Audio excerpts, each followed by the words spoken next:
ನಮಸ್ಕಾರ, ನ್ಯೂಸ್ ಬಾಕ್ಸ್ಗೆ ಸ್ವಾಗತ. ಸ್ನೇಹಿತರೆ, ಬಿಗ್ ಬಾಸ್ ಸೀಸನ್ ಅಲ್ಲಿ ಈ ಬಾರಿ ಸಾಕಷ್ಟು ಟ್ವಿಸ್ಟ್ ಅಂಡ್ ಟರ್ನ್ಸ್ ಗಳು ಬರ್ತಾ ಇದೆ. ಬಿಗ್ ಬಾಸ್ 12ರಲ್ಲಿ ಯಾರೂ ಊಹಿಸಿರದಂತ ಟ್ವಿಸ್ಟ್ ಗಳನ್ನ ನಾವು ನೋಡ್ತಾ ಇದ್ದೀವಿ.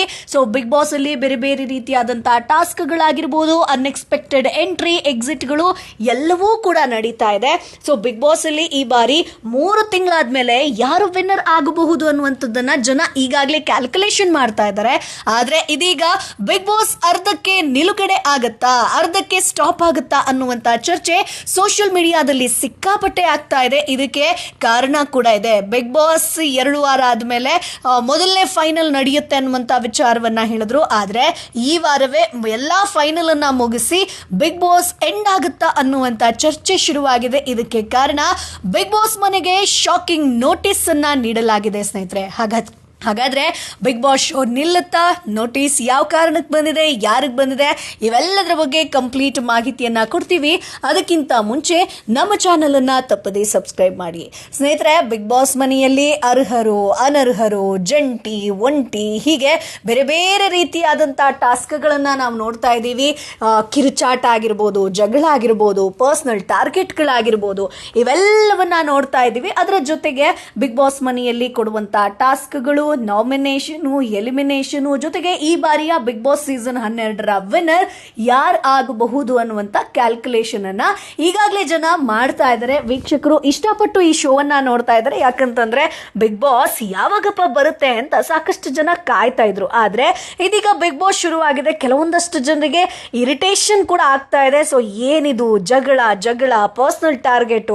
ಸೊ ಬಿಗ್ ಬಾಸ್ ಮನೆಗೆ ಬಂದ್ರೆ ನಾವು ಜಗಳ ಮಾಡಿದ್ರೆ ಸಾಕು, ನಾವು ಕಾಣಿಸ್ಕೊಳ್ತೀವಿ ಅನ್ನೋದು ಇದೀಗ ಒಂದಷ್ಟು ಸ್ಪರ್ಧಿಗಳಲ್ಲಿ ನಾವು ನೋಡ್ತಾ ಇದ್ದೀವಿ. ಇನ್ನೊಂದಷ್ಟು ಜನ ಎಂಟರ್ಟೈನ್ಮೆಂಟ್ ಅನ್ನ ಕೂಡ ತಗೋತಾ ಇದ್ದಾರೆ, ತಮ್ಮ ಆಟವನ್ನ ಆಡ್ತಾ ಇದ್ದಾರೆ. ಇದೀಗ ಬಿಗ್ ಬಾಸ್ ಮನೆಗೆ ನೋಟಿಸ್ ಬಂದಿದೆ ಸ್ನೇಹಿತರೆ. ಹೌದು, ಬಿಗ್ ಬಾಸ್ ಹೌಸ್ಗೆ ರಾಜ್ಯ ಮಾಲಿನ್ಯ ನಿಯಂತ್ರಣ ಮಂಡಳಿಯಿಂದ ನೋಟಿಸ್ ಅನ್ನ ನೀಡಲಾಗಿದೆ. ಬಿಗ್ ಬಾಸ್ ಅನ್ನ ನಿಲ್ಲಿಸಬೇಕು ಅನ್ನುವಂಥದ್ದಾಗಿ. ಬೆಂಗಳೂರು ಹೊರವಲಯದ ಬಿಡದಿ ಹೋಬಳಿಯ ಇಂಡಸ್ಟ್ರಿಯಲ್ ಏರಿಯಾದಲ್ಲಿ ವೆಲ್ಸ್ ಸ್ಟುಡಿಯೋಸ್ ಹಾಗೆ ಎಂಟರ್ಟೈನ್ಮೆಂಟ್ ಪ್ರೈವೇಟ್ ಲಿಮಿಟೆಡ್ ನಲ್ಲಿ ಕನ್ನಡದ ಬಿಗ್ ಬಾಸ್ ಶೋ ನಡೀತಾ ಇದೆ ಸ್ನೇಹಿತರೆ. ಸೊ ಏನಿದು, ಏನಕ್ಕೆ ಒಂದು ನೋಟಿಸ್ ಜಾರಿ ಆಯಿತು ಅಂತ ಕೇಳಿದ್ರೆ, ಬಿಡದಿ ಹೋಬಳಿಯ ಇಂಡಸ್ಟ್ರಿಯಲ್ ಏರಿಯಾದ ಫ್ಲಾಟ್ ಸಂಖ್ಯೆ 24, 25ರಲ್ಲಿ ಸ್ಟುಡಿಯೋ ನಿರ್ಮಿಸಿ ಮನೋರಂಜನಾ ಕಾರ್ಯಕ್ರಮವನ್ನ ನಡೆಸಲಾಗ್ತಾ ಇದೆ. ಈ ಪ್ರದೇಶದಿಂದ ಉತ್ಪತ್ತಿಯಾಗುವಂತ ತ್ಯಾಜ್ಯ ನೀರನ್ನ ಯಾವುದೇ ಸಂಸ್ಕರಣೆ ಇಲ್ಲದೆ ಆವರಣದ ಹೊರಗೆ ಬಿಡಲಾಗ್ತಾ ಇದೆ. ಇದರಿಂದಾಗಿ ಈ ಪ್ರದೇಶದ ಸುತ್ತಮುತ್ತಲಿನ ಪರಿಸರಕ್ಕೆ ಮಾಲಿನ್ಯ ಉಂಟು ಮಾಡ್ತಾ ಇದ್ದಾರೆ. ಇಲ್ಲಿಯ ಸಿಬ್ಬಂದಿ 250 KLD ಸಾಮರ್ಥ್ಯದ STPಯನ್ನ ಒದಗಿಸಿದ್ರೂ ಕೂಡ ಯಾವುದೇ ಒಳಚರಂಡಿಯನ್ನ ಕಂಡು ಬಂದಿಲ್ಲ. ಸೊ STPಗೆ ಒಳಚರಂಡಿಯ ಒಳಹರಿವು ಕಂಡು ಬಂದಿಲ್ಲ. ಈ ಪ್ರದೇಶದಲ್ಲಿ ನಿರ್ಮಾಣ ಮಾಡಲಾಗಿರುವಂತಹ ಎಲ್ಲಾ STP ಘಟಕಗಳು ಖಾಲಿಯಾಗಿದೆ. STPಯನ್ನ ನಿಯೋಜಿಸಲಾಗಿಲ್ಲ. ಜೊತೆಗೆ ಯಾವುದೇ ಸಂಸ್ಕರಣೆ ಇಲ್ಲದೆ ತ್ಯಾಜ್ಯ ನೀರನ್ನ ಆವರಣದ ಹೊರಗಡೆ ಹಾಕಲಾಗ್ತಿದೆ ಅಂತ ರಾಜ್ಯ ಮಾಲಿನ್ಯ ನಿಯಂತ್ರಣ ಮಂಡಳಿ ತನ್ನ ನೋಟಿಸ್ ಅಲ್ಲಿ ಉಲ್ಲೇಖ ಮಾಡಿರುವಂತದ್ದು. ಸೊ ಇಲ್ಲಿಯ ನಿರ್ವಹಣೆ ತುಂಬಾ ಕಳಪೆಯಾಗಿದೆ. ನೀರು ಹರಿವು ಮಾರ್ಗದ ಚಾರ್ಟ್ ಸಿದ್ಧಪಡಿಸಿಲ್ಲ. STP ಘಟಕಗಳನ್ನ ಲೇಬಲ್ ಮಾಡಲಾಗಿಲ್ಲ.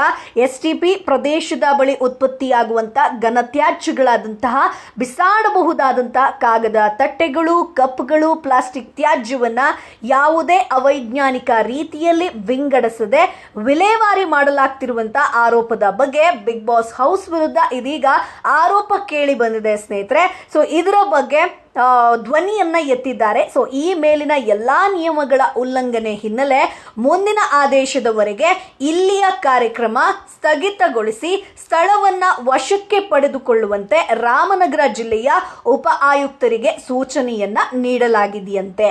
ಈ ಘಟಕಕ್ಕೆ ಸರಬರಾಜು ಮಾಡಲಾಗಿರುವಂತಹ ವಿದ್ಯುತ್ ಪೂರೈಕೆಯನ್ನ ಕಡಿತಗೊಳಿಸುವಂತೆ ಬೆಸ್ಕಾಂಗೆ ಕೂಡ ಸೂಚನೆಯನ್ನ ಕೊಟ್ಟಿದ್ದಾರೆ ಸ್ನೇಹಿತರೆ. ಈ ಕಾರಣಕ್ಕಾಗಿ ಇದೀಗ ಬಿಗ್ ಬಾಸ್ ಮನೆಗೆ ನೋಟಿಸ್ ಬಂದಿರುವಂಥದ್ದು. ಹಾಗಾಗಿ ಆರಂಭವಾದಂತಹ ಕೆಲವೇ ದಿನಗಳಲ್ಲಿ ಕನ್ನಡ ಬಿಗ್ ಬಾಸ್ ಶೋ ಬಂದ್ ಆಗುತ್ತಾ ಅನ್ನುವಂತ ಚರ್ಚೆ ಇದೀಗ ಸೋಷಿಯಲ್ ಮೀಡಿಯಾದಲ್ಲಿ ಜೋರಾಗಿ ನಡೀತಾ ಇದೆ. ಸೊ ಜಾಲಿವುಡ್ ಸ್ಟುಡಿಯೋ ನಡೆಸೋದಕ್ಕೆ ಮಾಲಿನ್ಯ ನಿಯಂತ್ರಣ ಮಂಡಳಿಯಿಂದ ಸೂಕ್ತ ಅನುಮತಿ ಪಡೆದಿಲ್ಲ ಅಂತ ಹೇಳಲಾಗ್ತಾ ಇದೆ. ಈ ಕಾರಣದಿಂದ ಶೋ ಆಯೋಜಕರಿಗೆ ಇದೀಗ ನೋಟಿಸ್ ಅನ್ನ ಜಾರಿ ಮಾಡಿದ್ದಾರೆ. ಜೊತೆಗೆ ಶೋ ಬಂದ್ ಮಾಡುವಂತೆ ಸೂಚನೆಯನ್ನ ಕೊಟ್ಟಿದ್ದಾರಂತೆ. ಜಾಲಿವುಡ್ ಸ್ಟುಡಿಯೋದಿಂದ ದೊಡ್ಡ ಪ್ರಮಾಣದ ತ್ಯಾಜ್ಯ ನೀರು ಹೊರಬರ್ತಾ ಇದೆ. ಅದನ್ನ ಸರಿಯಾಗಿ ಸಂಸ್ಕರಣೆ ಮಾಡದ ಕಾರಣ ಇಲ್ಲಿ ಕ್ಲೀನಿನೆಸ್ ಇಲ್ಲ ಅನ್ನುವಂಥದ್ದಾಗಿ. So big boss Kannada season 12ರ ಮೊದಲ ವಾರವೇ ಡಬಲ್ ಎಲಿಮಿನೇಷನ್ ನಡೆದಿದ್ದು RJ ಅಮಿತ್ ಹಾಗೆ ಬಾಡಿ ಬಿಲ್ಡರ್ ಕರಿಬಸಪ್ಪ ದೊಡ್ಡ ಮನೆಯಿಂದ ಹೊರಬಂದಿದ್ದಾರೆ.